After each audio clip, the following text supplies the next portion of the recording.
Olá, meus irmãos, eu quero saudar os irmãos com a paz do Senhor e desejar que no momento em que você estiver assistindo a esse vídeo, essa meditação na palavra, que você esteja aberto ao mover de Deus, ao agir de Deus na tua vida e que o Espírito Santo possa estar falando ao teu coração e preparando tudo para que aconteça conforme a vontade dele.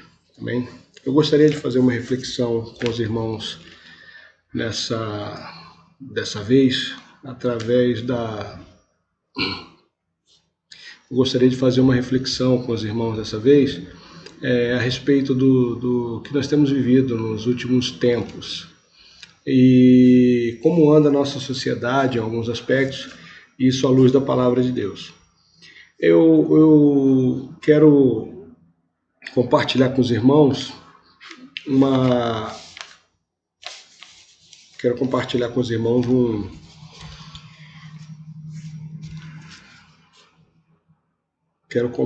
compartilhar com os irmãos algo a respeito do comportamento social da nossa sociedade e que está registrado no dicionário Oxford e no dicionário Collins também, algumas palavras que são consideradas mais importantes, são eleitas mais importantes dos anos em que elas se referem.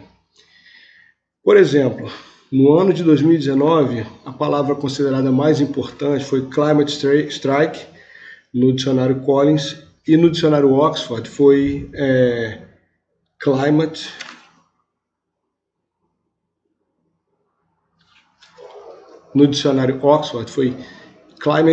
Emergency, foi emergência climática. E isso queria dizer a respeito de uma visão que rondava o mundo naquela época, no passado, de que havia uma emergência climática, que o mundo estava se acabando porque a natureza estava se acabando. Nós vimos aí as manifestações a respeito de queimadas na Amazônia, de devastação, a maioria voltada para o Brasil, né? Mas o mundo inteiro falando sobre isso. Isso mostra para nós que é uma preocupação genuína de você cuidar do meio ambiente. Isso aí já é uma preocupação de Deus. Se você for olhar lá em Gênesis, ele manda que Adão cuidasse do jardim, cuidasse da terra, trabalhasse nela produzisse. Após a queda do homem, Deus deu a terra para que o homem se alimentasse dela. E a terra é uma provisão de Deus, é uma resposta de Deus à necessidade humana, nesse aspecto da manutenção. Mas acontece num determinado momento que esse cuidado com o meio ambiente, ele quase que ocupa um lugar assim que não deveria ser o dele. Ele se torna quase que mais importante do que a própria vida humana. E chegamos ao absurdo de você ver aí certas agressões à natureza serem punidas com mais rigor do que se você assassinar uma pessoa. No ano de 2018, nós vimos aqui a palavra mais importante, palavra ou expressão, foi a palavra tóxica, e ela vinha um termo composto que você podia compor com várias outras palavras. Nós tivemos masculinidade tóxica, nós vimos relacionamento tóxico, amizade tóxica, comunidade tóxica, onde aquilo que foi eleito tóxico era algo a ser evitado. E aí nós vimos, a primeira que eu falei foi masculinidade tóxica, onde você ser aquele padrão de masculinidade, de cuidado com a mulher, por exemplo, ou de zelo pela família, aquela figura do pai chefe de família, aquilo foi tido como algo tóxico, né, no entender dessas pessoas. Nós vemos uma sociedade onde você abrir porta para uma mulher deixou de ser cavalheirismo e passou a ser ofensa. No nosso meio isso não acontece, graças a Deus por isso. E tomara que continue assim. Mas você vê em muitos outros círculos isso sendo altamente condenável. Você demonstrar qualquer gesto de cavalheirismo, de cuidado com a sua esposa, namorada, seja lá quem for, Isso é considerado ofensa. É como se você dissesse que a mulher não tem capacidade de pagar a sua conta, de abrir a sua porta, ou de carregar uma bolsa pesada, seja lá o que for. No ano de 2017, nós vimos uma palavra estranha, que não tem tradução na língua portuguesa. Ela em língua inglesa, ela era a palavra youthquake. Seria uma composição, uma aglutinação de duas palavras, juventude e terremoto. Juventude e terremoto. Algumas pessoas tentaram traduzir e traduziram para juventude moto. É como se fosse um terremoto de juventude. O que isso quer dizer? Essa palavra youthquake queria dizer? Queria dizer o seguinte: a juventude assumindo um protagonismo tal que os jovens, e não mais os adultos, passaram a ter a palavra final. Pasmem, queridos irmãos. Vou repetir mais uma vez. Isso não tem a ver com o nosso círculo social, igreja. Você talvez nunca tenha ouvido falar dessas palavras, mas se você furar essa bolha nossa que nós vivemos e começar a pesquisar a respeito em outros círculos, isso é algo assim de uma importância capital. Isso, irmãos, é uma inversão de valores que contraria frontalmente a palavra de Deus. Contraria frontalmente a palavra de Deus. E por fim eu quero chegar onde é o nosso alvo principal. O ano de 2016, a palavra do ano foi a palavra pós-verdade. A palavra pós-verdade. A palavra pós-verdade, ela sintetiza algo que começou lá no Iluminismo, começou a ser falado no Iluminismo, no período lá do Iluminismo, mas essa palavra já vem sendo falada desde a época que Satanás caiu. Porque pós-verdade, ela é quase que um cavalo de Troia. Por que eu digo que é quase um cavalo de Troia? Porque ela esconde uma estratégia. Na verdade, o que está sendo confrontado não é a verdade em si, mas o que está sendo confrontado desde o início é quem é a verdade. Aquela verdade que nós conhecemos do Evangelho, quando Jesus diz: eu sou o caminho, a verdade e a vida. A confrontação escondida por trás desse princípio aí que foi consagrado no ano de 2016, a palavra pós-verdade, que, como eu disse, começou a ser falada dentro da filosofia, da sociologia, lá no Iluminismo, que eu disse também que já vem sendo falado desde que Satanás caiu, porque já era uma intenção de Satanás destronar Deus, tirar Deus do trono, para que ele assumisse o protagonismo. Isso esconde, irmãos, essa estratégia e esse objetivo final: tirar Deus do centro. E pós-verdade, ela tira do foco o absoluto. O absoluto maior que nós conhecemos, quem é? É Deus. Deus é absoluto. Deus é aquele sobre quem nada existe. Ele é o que está acima de tudo. Ele é o mais poderoso, ele é o mais sábio. Aliás, ele é a própria sabedoria. O temor do Senhor é o princípio da sabedoria. Então, tudo isso aí é confrontado através desse movimento de pós-verdade, onde a partir daquele momento ali, ficou consagrado que verdades absolutas não existem. Verdades absolutas não existem. E aí a gente entra no texto bíblico que nós vamos compartilhar nessa reflexão.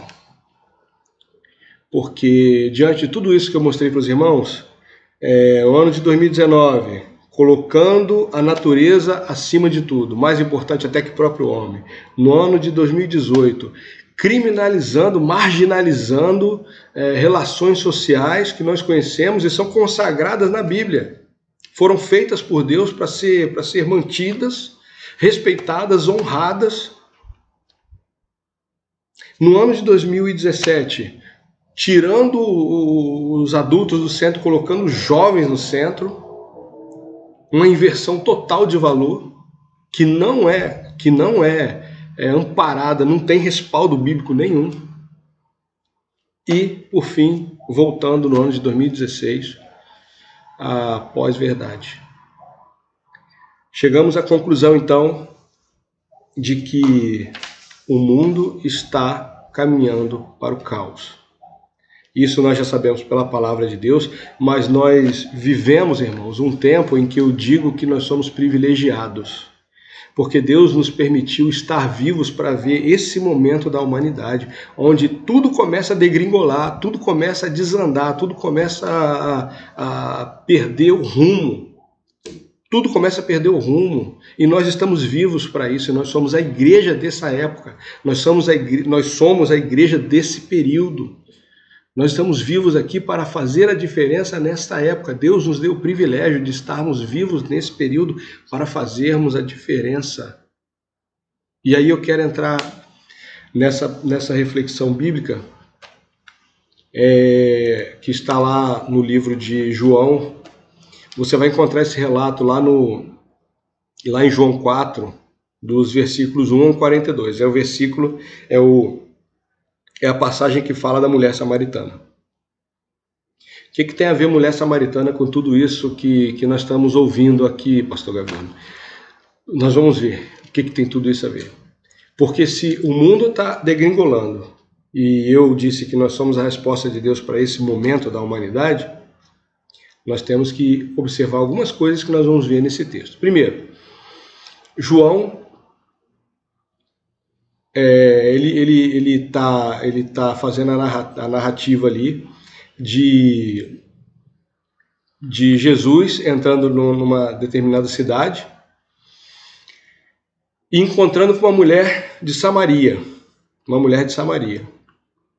Nós vamos ver lá em Mateus 10, Mateus capítulo 10, versículo 5, Jesus dizendo para eles não pregarem aos samaritanos. Mateus 10, versículo 5. A estes 12 enviou Jesus, dando-lhes as seguintes instruções: não tomeis rumo aos gentios, nem entreis em cidade de samaritanos, né? Nem para entrar em cidade, quanto mais entrar para falar do reino que estava sendo implantado. Isso foi uma orientação do próprio Jesus quando enviou os discípulos. Mateus 10, versículo 5. Aí, Jesus entra nessa cidade e olha só o que fala aqui. Estava ali a fonte de Jacó, cansado da viagem, assentara-se Jesus junto à fonte por volta da hora sexta. Nisso veio uma mulher samaritana tirar água. Disse-lhe Jesus: dá-me de beber. João capítulo 4, versículos do 6 ao 7. Jesus encontra essa mulher samaritana e essa mulher samaritana, que Jesus tinha dito já antes para os discípulos que não falassem com eles, ele vai se dirigir a essa mulher e pede água a ela. E aí a mulher samaritana dá essa resposta. Então lhe disse a mulher: como sendo tu judeu, pedes de beber a mim, que sou mulher samaritana? E aí tem a consideração bíblica lá na versão revista atualizada que diz assim: porque os judeus não se dão com os samaritanos. Jesus ele chega ali, ele fala com aquela mulher, parece que sem propósito, simplesmente porque queria água, mas tinha toda uma história por trás daquilo que nós vamos ver agora. Jesus ali, ele vence a barreira do preconceito e mostra a Deus com autoridade. Jesus vence a barreira do preconceito e mostra a Deus com autoridade. Olha só.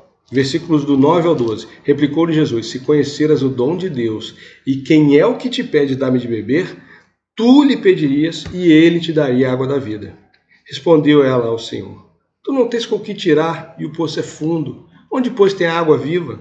És tu, porventura, maior do que Jacó, nosso pai, que nos deu o poço, do qual ele mesmo bebeu, bem assim também como seus filhos e seu gado?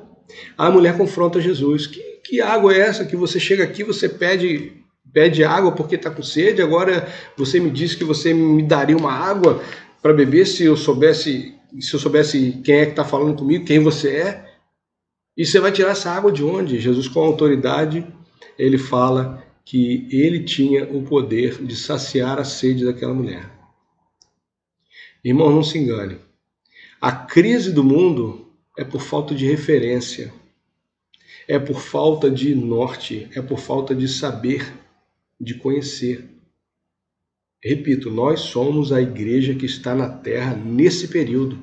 E não estamos por acaso, assim como não foi por acaso que Jesus parou ali, mandou os discípulos irem buscar comida na cidade e ficou sozinho, e ficou perto do poço. E quando veio aquela mulher, ele podia simplesmente ter pedido só emprestado o cântaro dela, ou não falado com ela, esperado um outro momento, outra pessoa. Mas não, ele vai e fala com ela. E ele sabia que ela era samaritana, e sabia muito mais. Vamos ver na sequência. Nós temos que entender que o mundo está sedento do verdadeiro Deus. Sedento do verdadeiro Deus. Olha aqui no versículo 15. Disse-lhe a mulher: Senhor, dá-me dessa água para que eu não mais tenha sede, nem precise vir aqui buscá-la. Ela tinha uma sede. Talvez fosse só sede material, sede física. Mas ela pede a Jesus.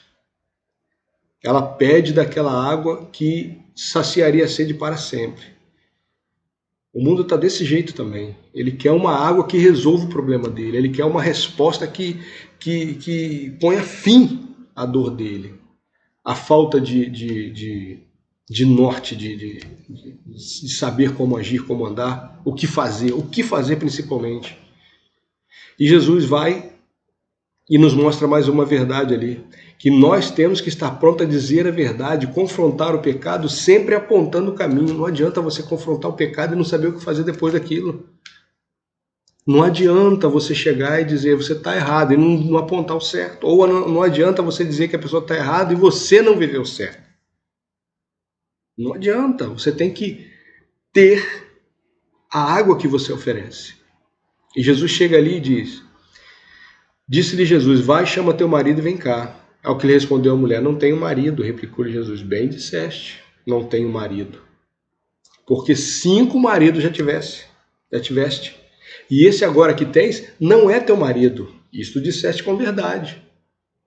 Olha só, Jesus diz assim: Vai, chama teu marido e vem cá. Parece até que ele não sabia o que ele estava falando, né? Parecia até que ele poderia estar querendo cumprir um rito, onde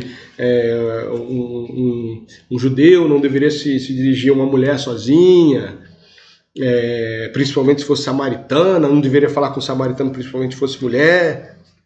Ele poderia estar querendo resolver esse problema social. Alguém poderia pensar: não, Jesus estava querendo resolver um problema ali de etiqueta. Problema de etiqueta que ele queria resolver. Não era, porque olha a sequência. Jesus, ele sabia toda a vida daquela mulher, ele conhecia, porque o Espírito revelara a ele. E ele fala: bem disseste, não tenho marido, porque 5 já tivesse, esse agora que eu tenho não é teu. Então ele já sabia do que afligia aquela mulher. Nesses versículos do 16 ao 18 do capítulo 4, Jesus deixa claro que não apenas ele sabia que ela estava com sede, mas que tinha água e sabia a origem de grande parte dos problemas daquela mulher. E ele vai e apresenta a ela essa capacidade de saber aonde dói a ferida. Outra coisa que nós temos que entender, irmãos, nesse mundo conturbado que nós temos vivido, nesse mundo perdido, nós temos que estar pronto a aprontar o erro e desfazer informações erradas que afastem o homem de Deus. Porque na ânsia de resolver os problemas, os homens correm atrás de qualquer coisa e estão correndo cada vez mais atrás de qualquer coisa maluca que você puder imaginar. As coisas mais loucas o pessoal tem ido atrás, buscar. Filosofias mais estranhas, vindas de lugares que você nunca nem imaginou o nome. As pessoas estão indo atrás. Quando, na verdade, nós temos a água que sacia a sede e resolve o problema eternamente. Jesus chega para essa mulher, fala tudo isso e ela responde: Nossos pais adoravam nesse monte. Versículos do 20 ao 24. Nossos pais adoravam nesse monte. Vós, entretanto, dizeis que em Jerusalém é o lugar onde se deve adorar. Disse-lhe Jesus: Mulher, podes crer-me que a hora vem quando nem nesse monte, nem em Jerusalém adorareis o Pai. Vós adorais o que não conheceis, nós adoramos o que conhecemos, porque a salvação vem dos judeus. Mas vem a hora, e já chegou, em que os verdadeiros adoradores adorarão o Pai em espírito e em verdade, porque são estes que o Pai procura para seus adoradores. Deus é espírito, e importa que os seus adoradores o adorem em espírito e em verdade. Nós temos que estar prontos a apontar o erro, não ter medo de mostrar a verdade, desfazer informações erradas, por mais que possa parecer agressivo você chegar e falar, irmão, não acredita nisso não, não acredita nisso não, isso não vai te levar para o céu, não é assim que você vai entrar no céu, desse jeito não. Entrar no céu você tem que fazer apenas duas coisas. Primeira coisa é crer em Jesus Cristo. A segunda é confessá-lo como teu Salvador e a partir daí andar com Ele. Virar discípulo, andar com Ele. Virar apóstolo, andar com Ele.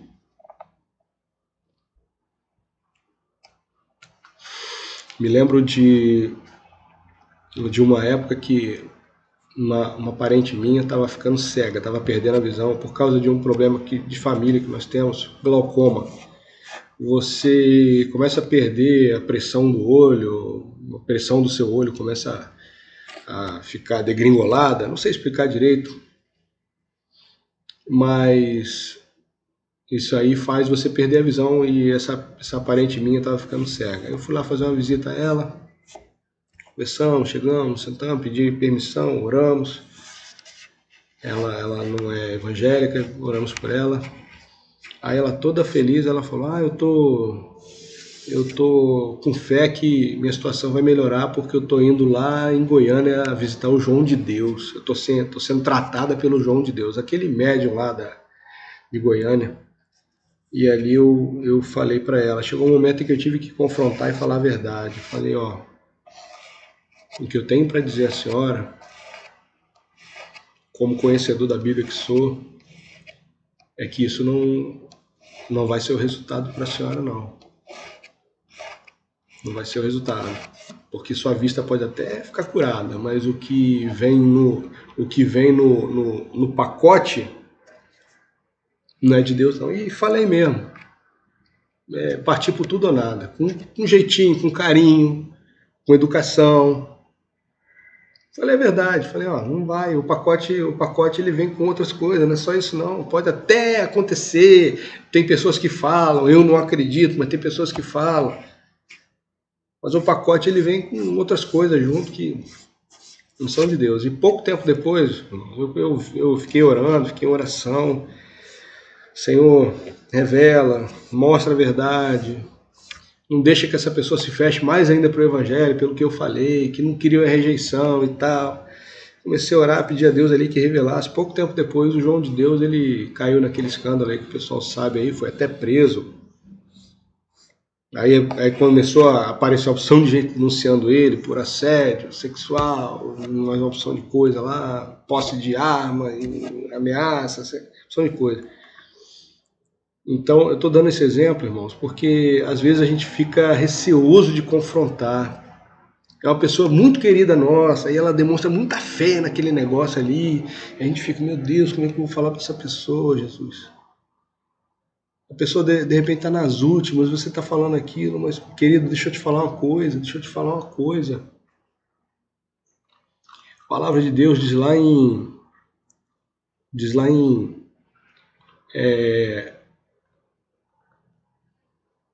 Mateus, deixa eu achar aqui. A palavra de Deus diz lá em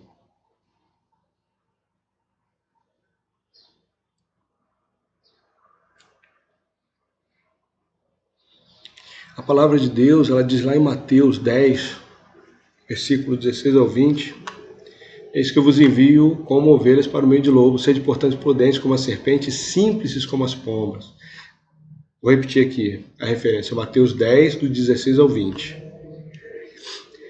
Acautelai-vos dos homens, porque vos entregarão aos tribunais, as soltarão nas sinagogas, por minha causa serei levado à presença de governadores, de reis, para lhes servir de testemunho a eles e aos gentios. E quando vos entregarem, não cuideis em como o que haveis de falar, porque naquela hora vos será concedido o que haveis de dizer, visto que não sois vós os que falais, mas o Espírito de vosso Pai quem fala em vós, ou através de vós. Irmãos, se diante dos poderosos, que Jesus nos fala, quem está falando isso é Jesus, hein? Diante dos poderosos em que nós fomos entregues para morrer,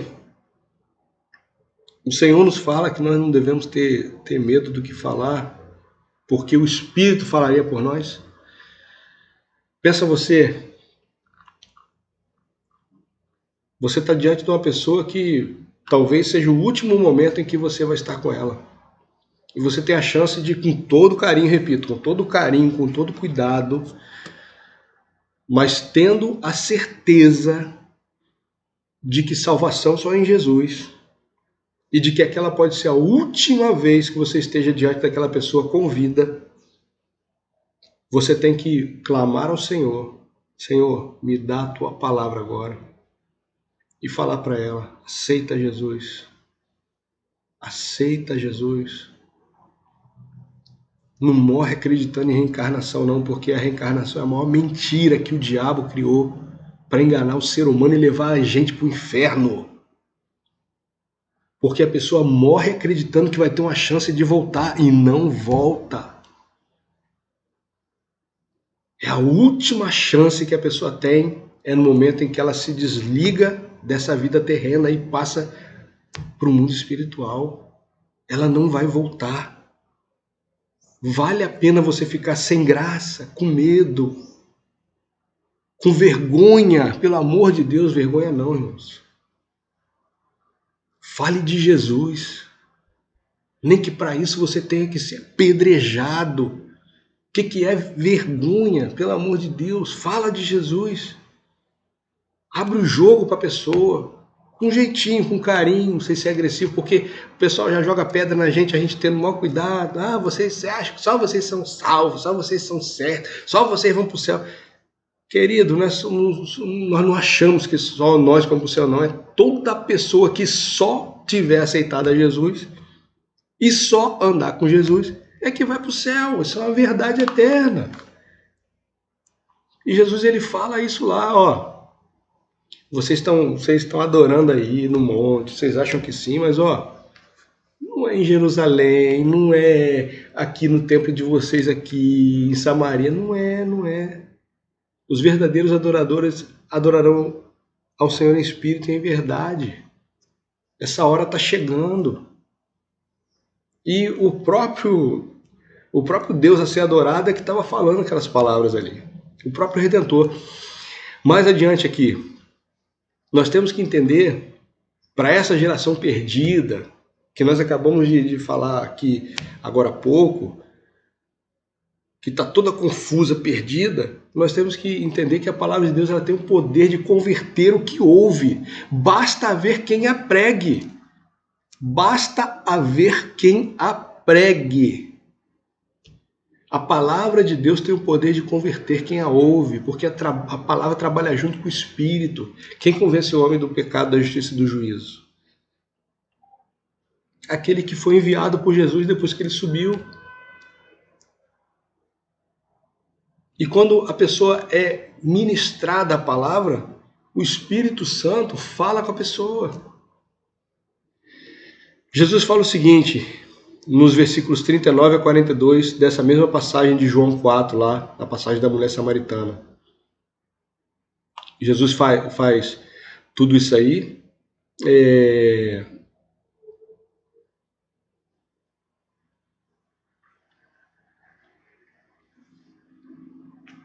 Essa palavra tem poder, irmãos.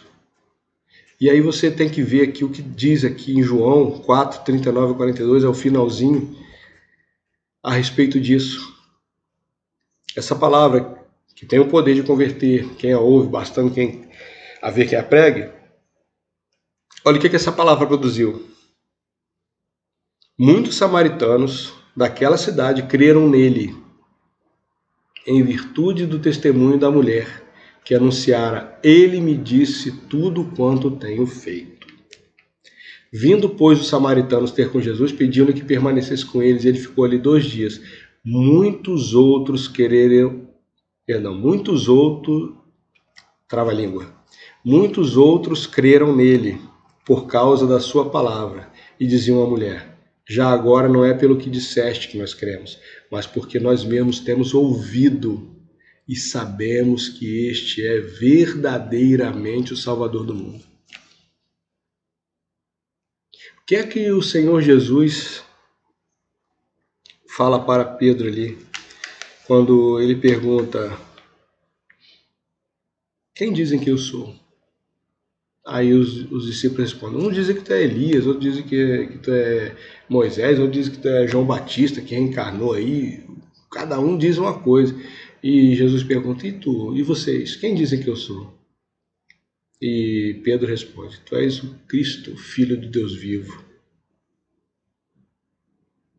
E Jesus responde: bem-aventurado és tu, Simão Bar-Jonas, porque não foi nem a carne nem o sangue que te revelou, mas o Espírito Santo de Deus. Olha o que esses homens dizem: já agora não é pelo que disseste, que nós cremos, mas pelo que nós mesmos temos ouvido. Lembra que eu falei que a palavra ela tem poder de converter, bastando haver quem a pregue? Quem foi que pregou para esses homens? Foi a mulher samaritana, que mal tinha acabado de conhecer Jesus. Aí eles vão: queremos ouvir desse Jesus. Você falou, pô, a gente acredita em você, mas a gente quer ouvir dele também, vamos ouvir dele também, vamos lá. E quando eles ouvem Jesus, olha o relato, o testemunho que eles dão aqui. Ó. Porque nós mesmos temos ouvido e sabemos, não temos dúvida, nós sabemos agora, temos certeza de que este é verdadeiramente o Salvador do mundo. Olha o testemunho que esses homens dão, irmãos. A palavra de Deus tem o poder de converter quem a ouve. Basta haver quem a pregue. E é dessa forma que eu quero encerrar essa palavra. Nós vivemos num mundo em que cada vez a humanidade se afasta mais de Deus. A mídia trabalha sistematicamente para isso. As inteligências mundiais trabalham sistematicamente para isso. Os interesses políticos, por isso que crente tem que entender de política e se envolver com conhecimento político. Não estou dizendo que você tem que... pastor Gavino falou que a gente tem que todo mundo aqui se candidatar a prefeito de São Pedro. Não. Você tem que conhecer, saber os princípios, as bases, por quê, o quê. Porque você tem que falar para o teu filho, você tem que falar para algum vizinho, alguém que não saiba tanto, explicar como é que é. O conhecimento que está por trás, porque não se iluda você não. Esse mundo que nós estamos vivendo, ele não é tão inocente como parece. Não. Fulano fez isso porque é ladrão, roubou, tem alguma coisa a mais por trás. Então vamos continuar aqui o que eu estava dizendo. As inteligências do mundo trabalham para afastar o homem de Deus, o dinheiro do mundo trabalha para afastar o homem de Deus. O dinheiro do mundo. Tem muita grana investida em tecnologia, em conhecimento, em pirotecnia, em coisas mirabolantes para fazer o homem desviar o foco de Deus e ficar encantado com o mundo, encantado, maravilhado. Não precisamos mais de Deus. Hoje em dia nós temos a ciência, a medicina, a filosofia. Tem até uma religião aí que é a religião da cientologia. Olha só, a maioria de vocês já ouviu falar disso. Cientologia. E tem garotos propaganda, aquele ator Tom Cruise, fazer o Missão Impossível, né? Tom Cruise ele é um ícone da cientologia, que é uma religião da ciência. Então, esse mundo que nós falamos aqui, irmãos, onde a natureza está sendo posta acima do Criador da natureza, os vínculos humanos estão sendo marginalizados, criminalizados, A juventude está sendo posta num lugar de referência que vai ditar os caminhos da humanidade. Com toda a sua experiência, sabedoria, condição de guiar o mundo. E por fim, a bendita pós-verdade, que afasta o homem de Deus. Porque nada mais é absoluto, tudo é relativo, tudo é o que você imagina que é. Tudo tem um subterfúgio. No início dos anos 80, 90, no início dos anos 90, a palavra que a galerinha falava, assim, os jovens falavam, é racionalizar. Racionalizar. Ah, como é que você faz para se curar de um relacionamento terminal? Ah, eu racionalizo. Passa a pensar de outra forma, tal. Ah, uma amizade, o fulano te ofendeu, eu racionalizei. Racionalizei. Esse é o mundo que nós estamos vivendo. E essa é a igreja a qual você faz parte, que é a resposta de Deus para esse mundo que eu apresentei aos irmãos, que nós estamos vivendo nele. Você é a resposta de Deus, querido. Eu já falei isso várias vezes, outras vezes, mas você tem condição de ver isso de forma palpável. Como que essa resposta tem que ser dada? De que forma? Nós vimos agora. Jesus deu exemplo aí. Aquela mulher, ela tinha conflitos sociais, porque ela é uma pessoa proscrita naquela sociedade, porque tinha um problema lá com os maridos lá, ela era uma pessoa que não tinha marido, isso não era bem visto, ela era uma pessoa que não sabia onde buscar a Deus, ela é uma pessoa com problemas emocionais gravíssimos, e Jesus chega tratando tudo aquilo numa única conversa, ainda apresenta por fim o melhor de tudo, a salvação, que era Ele próprio, e concedeu a ela a salvação. Então tudo isso é para você pegar tudo isso que você ouviu, faz uma reflexão sobre isso, faz uma meditação nessa passagem e tudo que você ouvir de palavra que venha de Deus, pastor Éder pregando, pastor Sérgio, pastor Richard pregando, reflexão que você mesmo lê na Bíblia, Deus te deu, você começou a orar sobre aquilo, Deus te deu algum entendimento. Pega tudo isso, irmãos, e ore a respeito disso. Senhor, eu não entendi nada que o pastor Gabriel falou. Eu até não concordo com o que ele falou. Ele misturou negócio de sociologia, filosofia. Mas, Senhor, se aquilo tiver algum fundamento, Senhor, eu quero ser essa resposta para essa humanidade. Eu quero ser, Senhor. Se tiver algum fundamento, eu quero ser essa resposta, Senhor. E começa a clamar a Deus, começa a clamar a Deus. Senhor, eu sei que tem gente indo para o inferno, Senhor. E eu sei que o inferno não é uma experiência que você vai lá, passa um tempo e depois Deus vai, zera o contador da humanidade, começa tudo de novo, vai, forma um novadão, o novadão cai, não sei o quê. Não é não. É eterno. Quem morrer sem Cristo vai passar a eternidade sem Cristo. E a eternidade não tem contador não, que dá para zerar não, apertar um botão e zerar não. É a eternidade. A mesma eternidade que você vai gozar os prazeres celestiais, o deleite de estar na presença de Deus eternamente, essa pessoa vai ter o contrário. Se você não falar a verdade para ela, com carinho, com poder, com propriedade na palavra, sendo a diferença que Deus trouxe você a essa terra para ser. Ora sobre essa palavra, irmão. Busca o conhecimento de Deus sobre essa palavra. Pede a Deus que te dê sabedoria para você ser tudo aquilo que Ele projetou você para ser. Que Deus te abençoe, que Deus te guarde, que Deus te dê um entendimento para esses dias. Que você possa ter visão espiritual, discernimento para entender como que essa humanidade está se afastando de Deus e saber como intervir nisso. Que Deus te abençoe, que Deus te guarde, que essa palavra ela possa ser vida no teu coração. Que Deus abençoe toda a nossa igreja. Recebe o poder de Deus sobre a tua vida em nome de Jesus. Amém.